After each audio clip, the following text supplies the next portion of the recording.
अस्सलाम वालेकुम स्टूडेंट्स। अच्छा, इस वीडियो में हम ये देखेंगे कि रिटर्न या जिसको हम कहते हैं चेंज वो कैसे निकालेंगे। हम ये देख रहे हैं कि हमारे पास लाइट बैंक के शेयर्स हैं और हमने उसका रिस्क निकालना है। तो रिस्क निकालने के लिए सबसे पहले हमें रिटर्न निकालना पड़ेगा। यूजुअली हम क्या करते हैं कि 1 साल का जो होता है रिस्क निकालते हैं। जैसे हमने क्लास में डिस्कस किया था कि 3 तरह के रिस्क होते हैं। एक होता है टोटल रिस्क, एक होता है फर्म रिस्क और एक होता है बीटा रिस्क। अभी हम बात कर रहे हैं कि टोटल रिस्क कैसे निकालना है।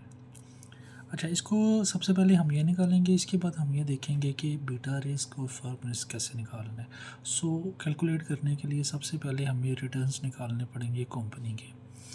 अच्छा, हमारे पास ये जो है डाटा है ये लाइट बैंक का है। डाटा हमने लिया 1 जनवरी से लेके आई थिंक सो 31 मार्च तक का डाटा लिया। यूजुअली क्या होता है कि जब भी हम रिस्क निकालते हैं तो 1 ईयर का डाटा लेते हैं। ये जस्ट हम एग्जांपल के लिए थोड़ा कम डाटा ले रहे हैं। हर कंपनी का आपको पता है कि डिफरेंट फाइनेंशियल ईयर होता है। कोई कंपनी जो है उसका ईयर एंड 30 जून में हो रहा है। फॉर एग्जांपल अगर हमने 1 साल का उसका डाटा लेना है तो हम उसका लेंगे डाटा जैसे 1 जुलाई 2024 से लेके 30 जून 2025 तक, तो वो 1 साल बन जाएगा। ठीक है, इस तरह से ईयर वाइज हम निकालते हैं हमेशा जब भी रिस्क निकालना होता है या फर्म रिस्क निकालना होता है या फिर बीटा निकालना होता है। या फिर अगर आपको शॉर्टर टाइम के लिए रिक्वायर्ड है उनका रिस्क एनालिसिस करना है आपने, तो फिर जितना रिक्वायर्ड है उसके मुताबिक हम डाटा ले लेते हैं मोस्टली। लेकिन रिसर्च के अंदर क्या है कि ईयर वाइज निकाला जाता है, क्योंकि आपको पता है फाइनेंशियल स्टेटमेंट्स जो वो भी क्वार्टरली और ईयरली आती हैं। तो ये जो रिस्क की निकालना होता है वो भी क्वार्टरली या ईयरली बेसिस पे निकाला जाता है।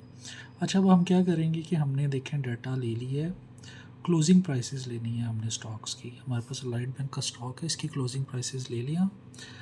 फिर जिधर आपने मैंने रिटर्न लिखा है इधर आपने इसको क्लिक करना है और इज़ इक्वल टू का निशान लगाना है। इज़ इक्वल टू आपको पता है कि फार्मूला जब भी लगाते हैं एक्सेल में तो इज़ इक्वल टू लगाते हैं। इज़ इक्वल टू लगा लिया मैंने। अच्छा, अब मैंने क्या करना है, देखिए मैंने 2 जनवरी पे लगाया है। ठीक है, अब मैंने करना है ब्रैकेट, और ब्रैकेट में मैंने जो ब्रैकेट लगा ली तो 2 जनवरी की जो क्लोजिंग वैल्यू उसको सिलेक्ट करना है। उसको सिलेक्ट करने के बाद डिवाइड करना है मैंने जो उससे प्रीवियस डे था जो 1 जनवरी है उसकी वैल्यू के साथ। और मैंने इसको क्लोज़ कर देना ब्रैकेट्स को और -1 कर देना।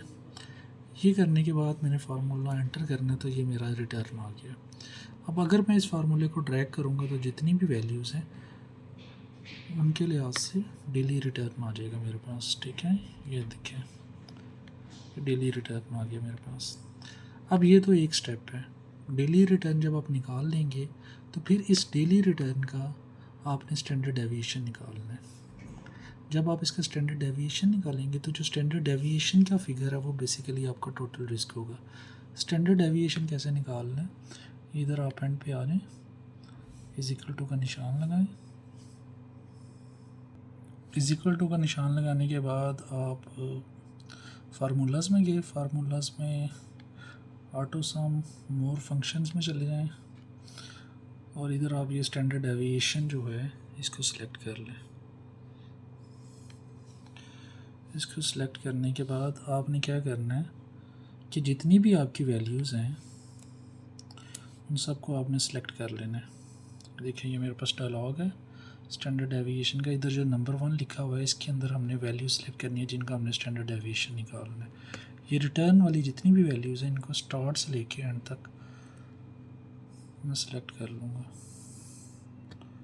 इन सब का स्टैंडर्ड डेविएशन को मैं ओके करूँगा तो ये मेरे पास स्टैंडर्ड डेविएशन आ गया।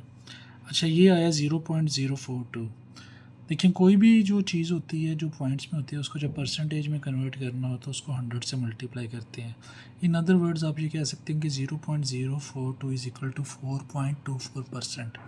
सो जो टोटल रिस्क है लाइट बैंक के स्टॉक्स का 1 जनवरी से लेके 31 मार्च तक दैट इज़ 4.2%।